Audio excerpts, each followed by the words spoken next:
지금 이 시각 여러분들이 주목하는 뉴스 만나보겠습니다. 성탄절 전날이자 주말인 내일도 추위가 매서울 전망입니다. 외출할 때 보온에 신경 쓰셔야겠는데요. 오늘 아침 올겨울 최강 한파가 찾아와 서울의 체감온도 영하 20도를 밑돌았습니다. 강추위 속에 서해안으로는 폭설이 계속되고 있습니다. 자세한 날씨 소식 김동혁 기자입니다. 올겨울 들어 가장 강한 한파가 기승을 부리고 있습니다.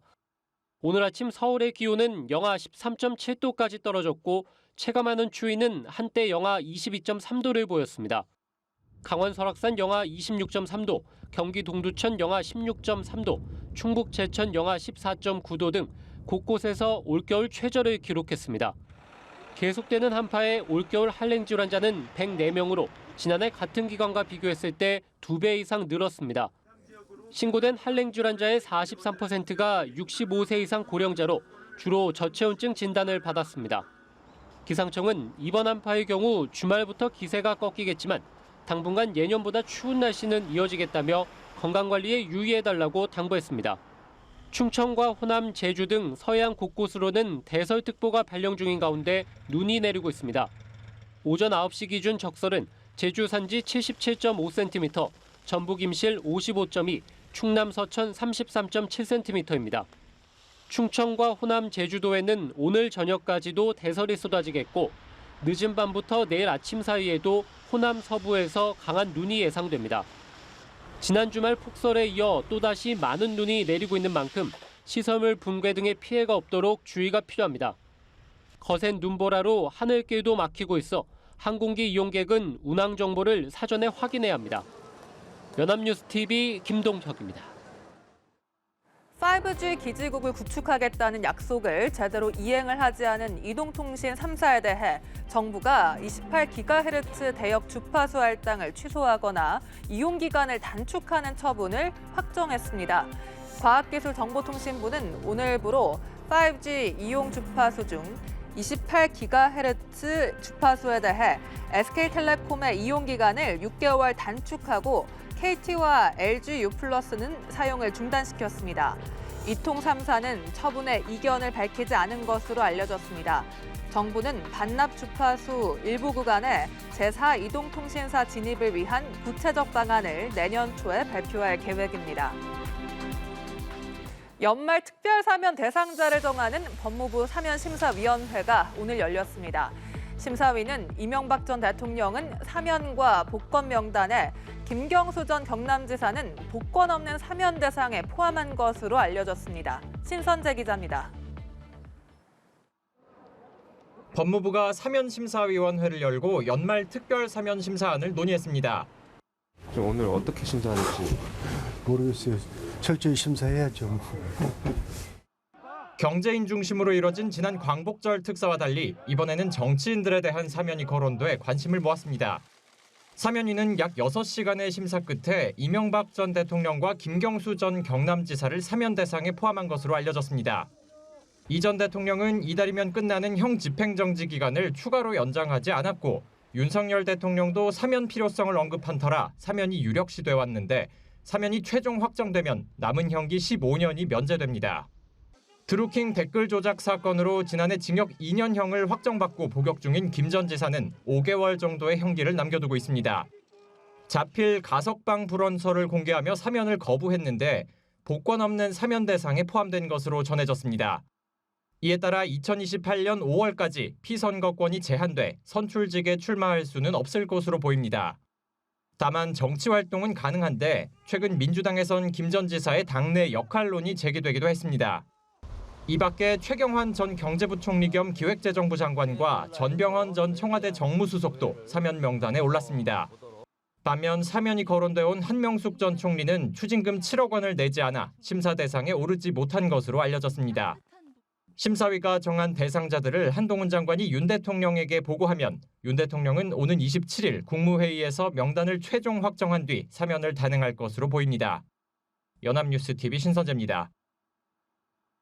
북한이 러시아의 우크라이나 전쟁을 돕고 있는 세력에 무기를 판매했다는 주장이 나왔습니다. 비록 러시아군에 직접 한 것은 아니지만 이 푸틴의 의존도가 매우 높은 핵심 세력들과 무기를 거래했다는 설명인데요. 미국은 유엔 안보리 결의 위반임을 강조하며 문제 제기도 예고했습니다. 이 소식 워싱턴에서 이경희 특파원입니다. 그간 미국은 북한이 러시아에 무기를 판매하려는 정황이 있다며 경고의 메시지를 보내왔습니다. 지난달에는 상당량의 포탄을 중동이나 북아프리카로 보내는 것처럼 위장해 공급한 정보가 있다고 공개하기도 했습니다. 이에 북한은 러시아에 무기를 판 적도 계획한 사실도 없다고 반박했지만 백악관은 북한이 러시아 측과 무기를 거래한 사실을 확인했다고 밝혔습니다. 러시아 정부에 직접 한 건 아니지만 전쟁을 돕고 있는 러시아 민간 용병 회사 와그너 그룹에 팔았다는 설명입니다. Today, we can confirm that North Korea has completed an initial arms delivery to Wagner, which paid for that equipment. Last month, North Korea delivered infantry rockets and missiles into Russia for use by Wagner. 우크라이나 돈바스 지역에서 친러시아 분리주의 세력을 지원하는 활동을 해오던 와그너 그룹은 전쟁 시작 이후 약 5만 명을 우크라이나에 배치해 러시아군을 적극적으로 돕고 있습니다. 특히 최근 러시아군이 고전하는 가운데 최대 격전지 동부전선에서 상당한 역할을 하며 와그너 그룹에 대한 푸틴의 의존도가 더욱 커졌고 러시아 군이나 다른 부처와 경쟁하는 핵심 권력으로 부상했습니다. In fact, for months now, the Russian military has been relying on Wagner to lead combat operations in parts of the Donbass. And in certain instances, Russian military officials are actually subordinate to Wagner's command. 미국은 이번에 북한이 제공한 무기의 규모가 전쟁 양상을 바꿀 수준은 아니지만 북한이 추가 공급을 계획하고 있다며 우려를 표했습니다. 명백한 유엔 안보리 결의 위반임을 강조하며 문제 제기도 예고했습니다. 영국도 외무장관 성명을 통해 러시아의 고립 신호라고 평가하고 불법 전쟁을 지원한 북한이 대가를 치르도록 동맹국과 협력하겠다고 밝혔습니다. 워싱턴에서 연합뉴스TV 이경입니다. 이런 가운데 중대 발표를 예고하며 확전 가능성까지 시사했던 푸틴 러시아 대통령이 돌연 외교적 해법을 통한 조기 종전을 희망한다라고 밝혔습니다. 원론적인 발언으로도 볼 수 있지만 이 푸틴의 발언, 젤렌스키 우크라이나 대통령이 미국을 방문해 2조 원이 넘는 군사 지원을 추가로 확보한 다음 날 나와 관심을 받았습니다. 푸틴의 진짜 속내는 무엇일지 궁금증을 더하고 있습니다. 김지성 기자가 보도합니다. 젤렌스키 우크라이나 대통령이 미국을 찾은 이튿날, 푸틴 러시아 대통령은 전쟁의 빠른 종식을 원한다고 말했습니다. 모든 무력 충돌은 어떤 식으로든 외교적 협상을 통해 끝난다며 대화로 해결하자고 밝혔습니다. Наша цель не раскручивать этот маховик военного конфликта, а наоборот закончить эту войну. 이번 발언은 젤렌스키 대통령이 미국으로부터 2조 원 넘는 군사 원조를 추가로 확보한 다음 날 나와 더욱 관심을 끌고 있습니다. 푸틴 대통령이 최근 들어 부쩍 핵 전력을 언급하고 군대에 대한 무제한 지원 방침을 밝혀온 점, 또 중대 발표를 통해 총력전 선언을 할 것으로 알려진 상황에서 원론적으로나마 종전을 꺼내든 것은 우크라이나에 대한 미국의 전폭적 지원을 다분히 의식한 기류 변화로도 읽혀질 수 있는 대목입니다. 이 같은 발언과는 별도로 러시아는 젤렌스키 대통령의 방미 성과를 깎아내리는 데 열중했습니다. 푸틴 대통령은 미국이 우크라이나에 약속한 패트리엇 미사일을 낡은 무기라고 지적했습니다. Продолжаются поставки вооружений, расширяется номенклатура поставляемых вооружений. Все это безусловно. 한편 러시아 국방부는 푸틴 대통령에 이어 세르게이 국방장관도 우크라이나 전선을 찾아 전투 중인 부대를 시찰했다고 발표했습니다. 연합뉴스 김지선입니다.